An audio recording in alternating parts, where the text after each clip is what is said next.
Buenas tardes a todos. En primer lugar, le quiero agradecer a Nancy y a todo IPUA, a todos los que hicieron posible esto, por esta invitación. Es mi primera vez aquí, como han dicho, y como reumatólogo, parezco un infiltrado. Así que bueno, la pregunta está relacionada a consultando al reumatólogo. Entonces me hicieron una serie de preguntas que son títulos de la charla. Tengo enfermedad del tejido conectivo, por ejemplo, esclerodermia, lupus, enfermedad mixta. ¿Puedo tener hipertensión pulmonar? Perdón, voy para atrás porque quiero minimizar esto. Un segundito. Ahí está. ¿Cuáles son los estudios a realizar para lograr un diagnóstico temprano de la hipertensión arterial pulmonar u otro grupo, si tengo una enfermedad del tejido conectivo? ¿Con qué frecuencia debo hacer los rastreos para esta manifestación? ¿Cómo impacta esto en los pacientes, sobre todo cuando el diagnóstico es tarde? Y si existen contraindicaciones entre los medicamentos destinados a las enfermedades del tejido conectivo y los medicamentos que utiliza y que nombró el doctor también Atamaniuk para la hipertensión arterial pulmonar. Entonces, acá vamos a empezar con un dilema. ¿Es el huevo o es la gallina? ¿Por qué? Porque estamos hablando, por un lado, de hipertensión pulmonar o hipertensión arterial pulmonar, que en sí mismo es una enfermedad cuando es idiopática, es decir, no se ha encontrado causa conocida. Pero por otro lado, la hipertensión pulmonar puede ser una manifestación clínica más de pacientes con un diagnóstico establecido de lupus, de esclerodermia, de lo que llamamos enfermedad mixta, de síndrome antifosfolipídico y de otras enfermedades autoinmunes o del tejido conectivo. Es decir, ¿es una enfermedad en sí misma o es una manifestación de alguna de nuestras enfermedades? Como todos ustedes muy bien saben, porque son todos expertos en hipertensión pulmonar nuestros pacientes, y aquellos que no lo serán hoy, esta enfermedad es inicialmente asintomática, el paciente puede tener síntomas que no jerarquiza, como ser falta de aire en algún momento, de síncope, que sería un desmayo súbito, cansancio, un dolor de pecho que parece coronario, que va a la guardia y le dicen, no, sus coronarias están bien, pero el paciente puede estar desarrollando inicialmente una hipertensión pulmonar. No los quiero complicar con esta placa, pero es importante que los pacientes sepan que los médicos publican, hacen experiencia y comunican a través de registrar datos. Y precisamente un registro es un acúmulo de datos. En esta placa lo que estoy mostrando son 11 registros, partes de 11 registros de pacientes con hipertensión pulmonar del grupo 1, ¿correcto? Y cuando uno analiza estos 11 registros donde hay cargados miles de pacientes, lo que podemos ver que un 15 a un 30%, un número muy alto de los pacientes con hipertensión pulmonar tienen de base una enfermedad del tejido conectivo, generalmente una esclerodermia, un lupus eritematoso. Y cuando analizamos en estos mismos registros, cuando ingresa el paciente a la carga en el registro, vemos que ingresan tardíamente, lamentablemente. Algo estamos fallando, algo está pasando, porque ingresan en lo que llamamos clase funcional 3-4, quiere decir que entran con mucha fatiga.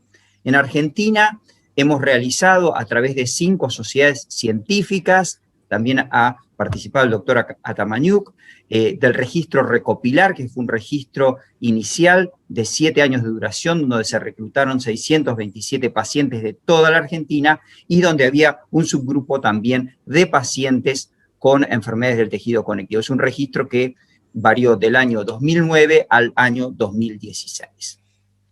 Quiero ir a un registro en particular, yo sé que esto está destinado a pacientes, pero sé que perfectamente me van a entender. Y es el motivo por el cual yo hoy estoy aquí hablando. Hay un estudio que se llama Reveal, que se publicó en una revista que se llama Chest en el año 2010, en el cual en 54 centros asistenciales de Estados Unidos, los autores lo que hacen es comparar 1.250 pacientes con hipertensión arterial pulmonar idiopática, es decir, de causa desconocida, versus un grupo de pacientes importante con hipertensión pulmonar asociado a esclerodermia, lupus, enfermedad mixta. ¿Para qué? Para establecer a ver si había diferencias entre ambos grupos. Y lo que demostró este estudio, es un estudio muy importante por el mensaje que nos da, es que cuando nosotros tenemos hipertensión arterial pulmonar y se asocia a una enfermedad del tejido conectivo, la sobrevida de este grupo de pacientes es menor. Estos son pacientes que seguimos en conjunto, que van a terminar hospitalizándose mucho más, Y cuando hacemos el análisis de esos pacientes que tienen enfermedades del tejido conectivo, lupus, enfermedad mixta o esclerodermia, vemos que a los que peor les va es a los que tienen esclerodermia. Por lo tanto, la conclusión de esto es que la esclerodermia constituye un subgrupo especial de pacientes que el reumatólogo trata, que hay que mirar muy atenta y especialmente que desarrollen o no hipertensión pulmonar. Vamos a referirnos brevemente a esclerodermia como enfermedad en sí misma. Esta es una enfermedad crónica, autoinmune, que 10 o 15 años del diagnóstico estos pacientes ya pueden tener lo que se llama manos azules o fenómeno de Raynaud, que es que los dedos se pongan blancos, morados o azules frente al frío o al estrés, y esto puede ocurrir 10 o 15 años del diagnóstico de la esclerodermia, que afecta a todos los órganos. Es una enfermedad, también es rara, o sea, estamos hablando de una enfermedad rara como es la esclerodermia, con otra enfermedad rara como es la hipertensión pulmonar. Habría en Argentina unos 20.000 pacientes con esclerodermia, hay un neto predominio en la mujer, y hay diferentes tipos, no todas las esclerodermias son iguales, de pacientes con esclerodermia de acuerdo al tipo de compromiso cutáneo y de acuerdo al anticuerpo que porte ese paciente. Y recordando que dentro de un poquito más de un mes, el 29 de junio, se festeja o se conmemora el Día Mundial de la Esclerodermia en honor al famoso pintor Paul Klee, que tenía escleroderma, fíjense en sus manitos, que tiene la piel muy dura, tenía una pérdida ya de 2 deditos y la cara totalmente afinada. Lógicamente no había ningún tratamiento en ese momento. Lo que quiero mostrarles en esta placa, que sería la evolución lineal a lo largo de 20 años o más de los pacientes con esclerodermia, es que la hipertensión pulmonar ya puede aparecer en etapas tempranas o etapas establecidas de la enfermedad. Es decir, pacientes que ya vienen con el Raynaud o pacientes que ya vienen con induración cutánea. Por lo tanto, el reumatólogo es el responsable primordial de rastrear esta manifestación clínica. Y si bien estamos hablando que la esclerodermia es una enfermedad rara, poco frecuente, que la hipertensión pulmonar también es una enfermedad rara, la esclerodermia, el diagnóstico en realidad es fácil. El tema es que el paciente demora mucho en llegar al médico o el médico demora mucho en hacer el diagnóstico.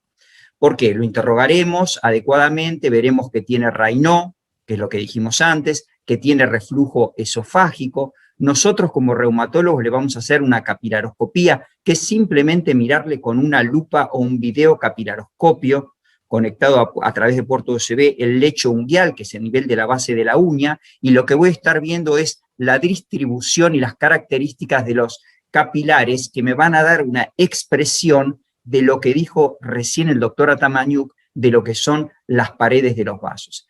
Y el reumatólogo también será responsable de realizar lo que llamamos el score cutáneo de Rodman, que básicamente consiste en desvestir al paciente e ir palpándole la piel para ver qué características tiene y de esa manera poder decir si es una variante u otra de esclerodermia y si la extensión de la enfermedad es mucha o es poca. Esto permite seguir al paciente cada 6 meses.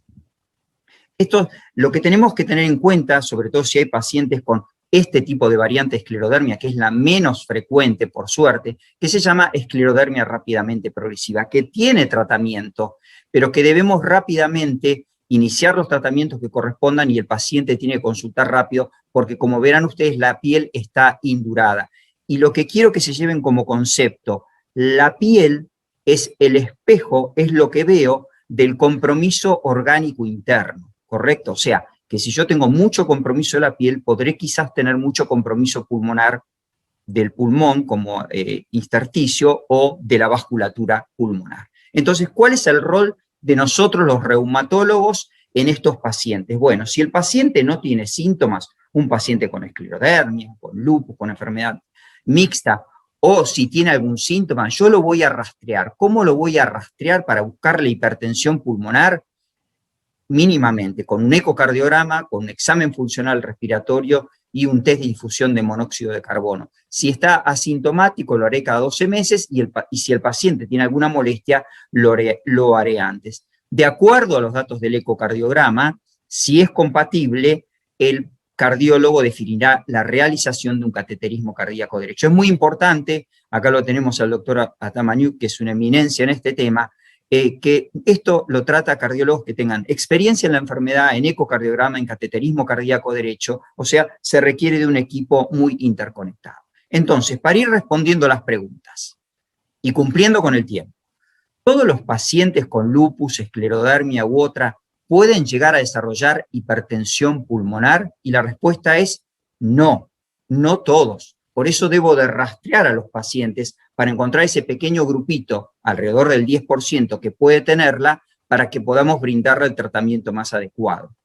¿Cómo puedo llegar a un diagnóstico precoz de la hipertensión arterial pulmonar en esclerodermia? Bueno, lo dije antes, o sea, pensarlo, o sea, tener el diagnóstico de esclerodermia, pensar que puede desarrollarla y rastrearla.